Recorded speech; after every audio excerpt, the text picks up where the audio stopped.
Okay, so it's Tuesday. I haven't done one of these in such a long time, but today I'm just going to trust that whatever we need to discuss will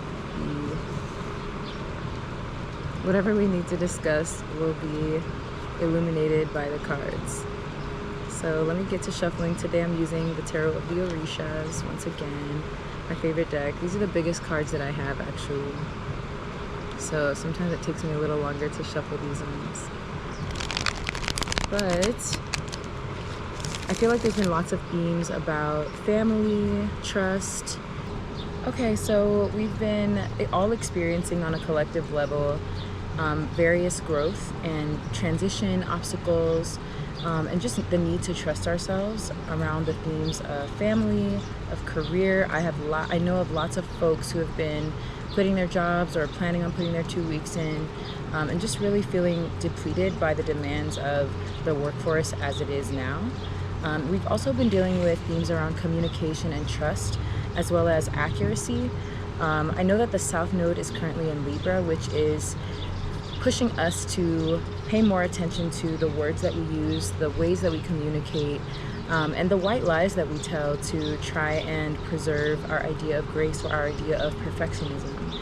And it's just not, I think with Jupiter and Gemini, Jupiter is expanding those areas where we've lacked attention to detail, or we've kind of like glossed over details to make things seem a certain way when they may not be that.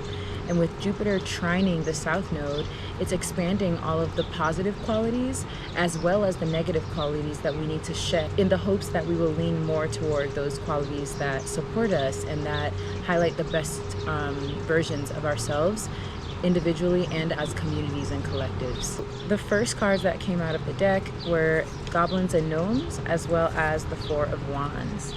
And so I believe that Goblins and Gnomes represents kind of like the social situations and social circumstances that are really pushing us to have more integrity in the ways that we interact with each other, in the ways that we pursue wealth and material abundance. And this is all happening because we're right in the middle of a portal. We do have a couple more eclipses coming up this year, and I don't know if you all remember the last eclipse. I want to say it was in May, or in April actually, like the April 20th weekend. These eclipse portals are extremely powerful. I was so tired all of Taurus season because of that eclipse portal, and because of all the immense transformations that I personally went through because of the astrological movements, and seeing how astrological events play out in our personal lives really sheds light on the ways that we are growing, and sheds light on the things that we need to shed in order to create space and let go of the weight that anchors us into these past karmic behaviors and tendencies. So with the Four of Wands here, I believe that this portal that we're in it's like literally like a tunnel, and we're leaving this we used to have these traits in, we used to have these tendencies in, we're leaving that old area in the past, and in this portal, in this hallway that's leading us into the new world or into the future that we have yet to experience, we're really questioning ourselves. We're questioning, what do I love enough to pursue? What do I love enough to protect? What are the ideas and the relationships and the aspirations that I have that really motivate me, that allow me to reclaim my power and be my best self in a consistent way, show up as my best self in a consistent way that not only sustains me, but also sustains my community and the groups that I belong to in community. We're also shedding groups and communities that no longer resonate with us. So if you're having issues like in your family, if you're feeling really like isolated or just kind of removed from certain groups that used to resonate with your soul, allow it. It's because your soul is growing, and these things no longer sustain the energy that you're bringing to the table anymore. These things are going to feel uncomfortable, and you are going to feel like you're pushing out. You're pushing yourself out, or even if you think about a portal or a tunnel as like a birth canal, that baby that is born onto the earth is no longer the same as the baby that was in the womb. It now is a different thing. Yes, it's the same materials, but the skin changes, the way that we breathe changes, the way that we eat changes. So allow these changes to occur and give yourself compassion and grace, and also try to extend that to others as well, because we're all going through this together. It's not an individual journey. No one is an island. So if you're experiencing these things, I would also say find a way to assess where is your energy being wasted. Where are the channels that your energy is, that you just feel drained every time you interact with this job or this particular social activity. For example, I identify as a 420 friendly human. However, when I smoke, sometimes my anxiety is really, really hard to regulate. And so I recognize that that is an avenue, unfortunately, where my energy is wasting sometimes. And at the very least, I can change my relationship with that avenue. So when smoking makes it difficult for me to regulate my anxiety, I recognize that this is an opportunity now. If I approach this obstacle with grace and give myself compassion when I recognize this obstacle, it can really be transformed or transmuted into an opportunity for me to change my relationship with substance, change my relationship with the people I'm interacting with, change my relationship with money and how I spend it. When I recognize uncomfortable, tense moments, this is the time when I get to show up as a better version of myself, in striving toward the best version of myself. I also just want to say that goblins and gnomes in the Tarot of the Orishas represents like trickster energy, and tricksters are always going to convince you that perfection is possible. But in reality, when you're dealing with not a trickster, when you're dealing with someone who's keeping it 100 with you, you will know that perfection is a complete farce. It is not something that we as humans can achieve because we are inherently imperfect. That's why we are having this human experience. If we were made to be perfect, we would not be human. We would just be something else, okay? At least that's what I like to tell myself, and I'm sure that's what a lot of psychologists and psychiatrists would also tell you, is that perfection is something that is really just a mechanism to keep the mind going, keep the mind worrying. And it's also an idea that allows us to have a standard to strive to. But when we're at peace, or when we're people who have a difficult time regulating our peace, it's helpful to know that perfection is only something that we can achieve in death. We will never, as living humans, achieve perfection. So as we're giving ourselves grace and compassion, and as we're moving through these obstacles and growing together and individually, it's really nice to know that yes, we're gonna make mistakes, but these mistakes are always and can always be moments of learning and moments of showing up as the best versions of ourselves. So let's see, we have the Four of Wands here, we have goblins and gnomes. Keep in mind that gnomes are also like objects that people put outside their homes for protection. So there may be situations and social groups that you might feel, you know, the Nine of Swords, stressed. You might feel stressed, you might feel attacked, you might feel kind of like in the spotlight in an uncomfortable way, in a way that makes you feel ashamed. You might even feel like moments of disgust with yourself or with the people around you. So I think that Dueñas y Gnomos, Goblins and Gnomes, is here to remind us that it's okay and it's normal to do what we need to do to protect ourselves. If you feel that even putting a sign up at your desk, like taking a 15-minute break, or blocking someone's number or their social media account, or going minimum to no contact with someone, low contact to no contact, these are ways, these are boundaries that we can set to protect ourselves. And as we're moving through this portal, as is suggested in the Four of Wands, these folks are about to get into the water. But before they do that, they have to take their clothes off. At the very least, even if they don't take their clothes off and get into swimwear, they may be getting into a boat. So they are preparing for some change in order for them to be able to get to the next level of this Wands energy, of this fire, desire, passion, creation energy. So what's really important to remember is that when you're in a portal energy, you are going to face temptation. You are going to face, energies that wish to distract you or wish to drain you so that you can't get to the next step. And sometimes it's not always as pernicious as there's demons and there's evil that's out to get you. Sometimes it's just that the universe needs to make sure that we are ready to receive our blessing. So that is why I think this Nine of Swords is here, because yes, there are situations that feel really uncomfortable. You might feel like all these weapons are pointed at you, right? I don't know if I can say weapons on YouTube. You might feel like there are situations where a lot of ops, or you know, there's a lot of opposition toward what you're trying to do.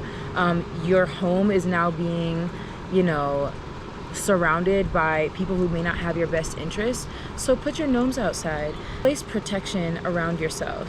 Place boundaries where they can go to support you. Do what you can to support yourself, and the universe will handle the rest. You don't even have to meet the universe halfway.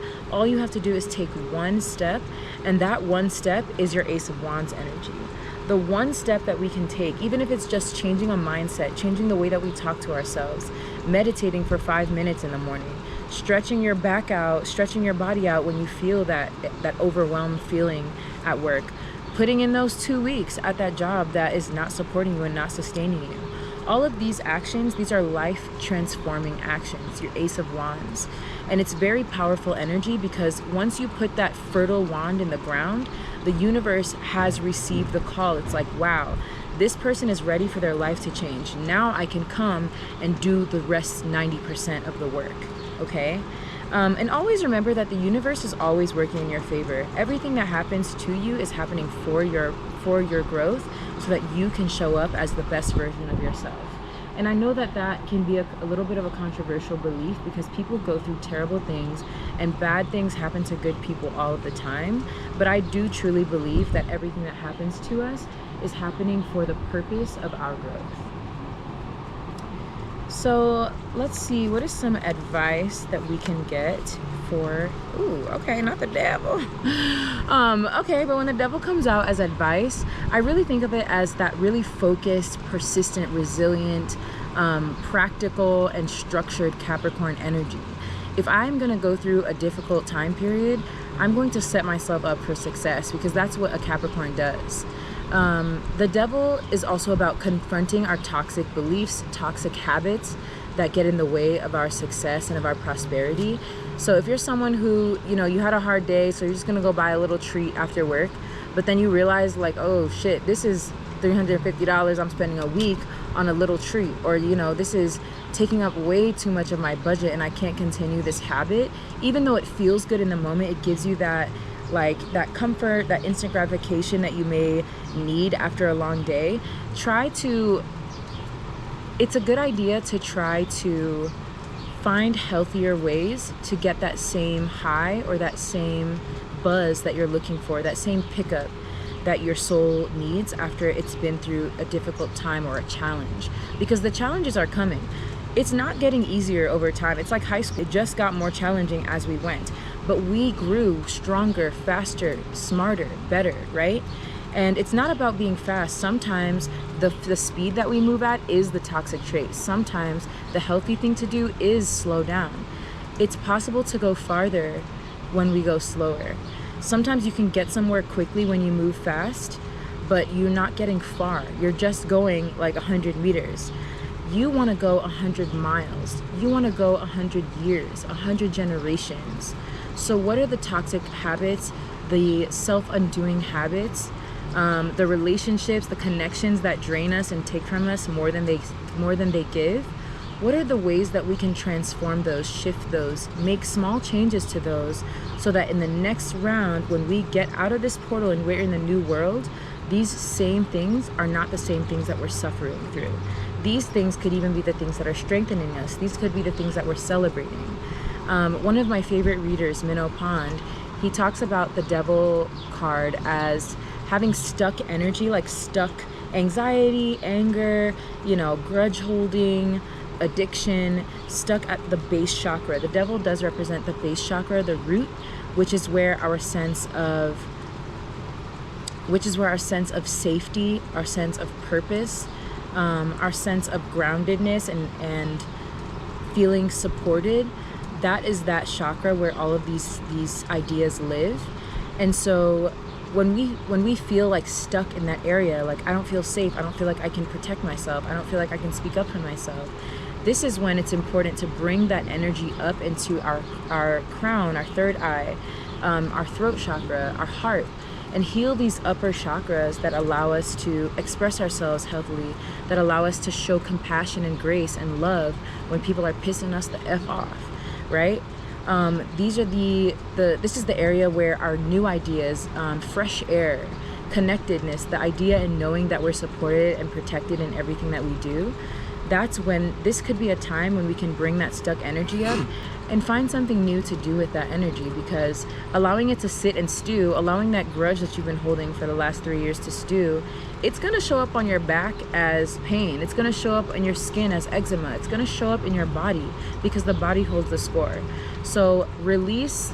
The full moon in Capricorn, is coming up on the 21st. So no wonder that we got the Devil card, because we do have this full moon. And I do think that this is an invitation to release our stress. Look, we have a full moon here on the Four of Wands. We have a crescent moon here on Goblins and Gnomes. And then we also, it's on this side. And then we also have the Nine of Swords. So this Capricorn full moon is here to help us cleanse, wash away all of the stress that we've been holding on to, all of the lies that we've been told that make us think that we have to be perfect, that make us think that we have to accept subpar treatment from people who claim to love us and claim to support us, right? So I'm really happy that we're talking about this, because I can feel the tension that we've all been going through, and we have been navigating. It's been very difficult. It has felt so isolating. The sea is full of millions of creatures, but for some of us, we feel like the only fish in the sea. For some of us.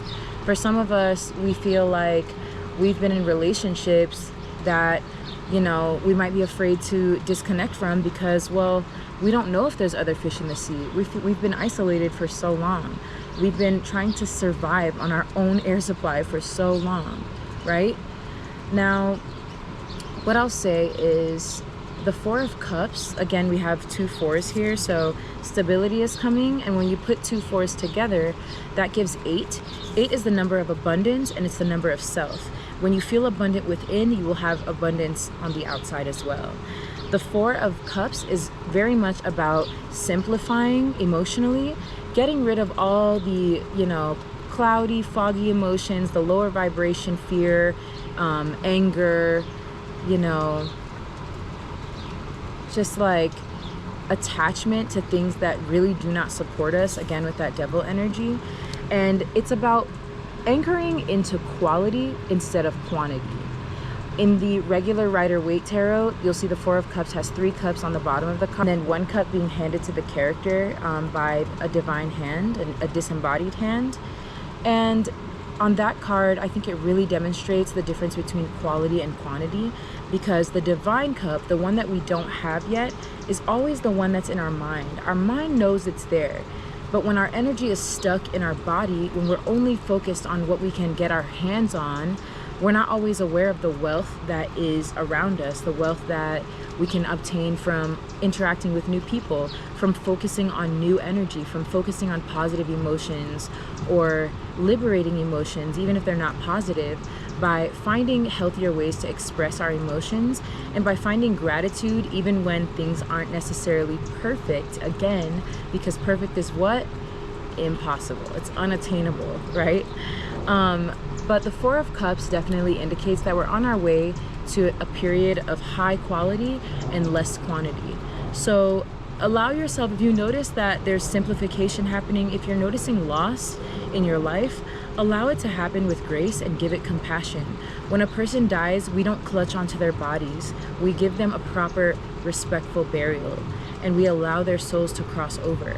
So allow this past life, allow your old life to respectfully and gently pass over, so that the new life can welcome you and give you everything that you've been wanting, everything your soul has been craving. Now is the time, this powerful Capricorn full moon on the 21st of June, to really shed and release those connections, do your cord cutting spells. What I like to do is write things that I no longer identify with or want to be a victim to in my life on a piece of paper, and I like to burn that paper. Some people can tear it up, you can just throw it away, you can write a text to yourself and delete it, you can, you know, send an email to yourself and archive it so that maybe in 3 months or 3 years or 3 decades from now you can go back to that email and be thankful to yourself for being open-handed and releasing so that you can receive what's better and more aligned with your soul. I hope you guys have an amazing Cancer season, and I hope you've been really enjoying this Jupiter and Gemini energy as we've been in Gemini season. There's lots more to come this year, and I think that the second half of the year is going to really bring in the fruits of our labor. So thank you so much for joining me here, and I look forward to seeing you in the next video.